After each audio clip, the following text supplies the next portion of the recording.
هنعمل مع بعض القرع العسلي، هنشوف بنخزنه ازاي. زي ما انتم شايفين كده دي قرعايه.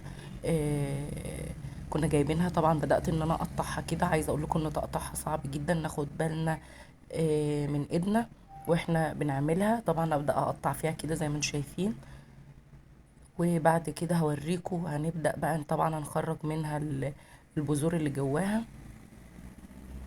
عايزه اقول لكم ان القرع ده مفيد جدا. طبعا هنبدا نقشره كده، دي الطريقه دي طبعا غلط، انا بوريكم منها واحده بس. طبعا دي الطريقه مش الصح للتقطيع.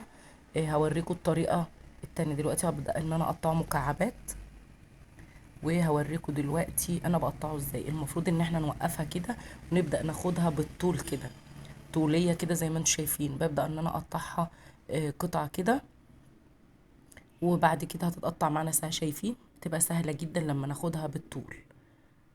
طبعا بالطول افضل بكتير. طبعا هبدأ بقى ان انا اكيسه. طبعا بقطعه مكعبات كده وبحطه في الفريزر. عايزه اقول لكم بيقعد من السنه للسنه. نقدر ان احنا نعمل بيه اي وصفه.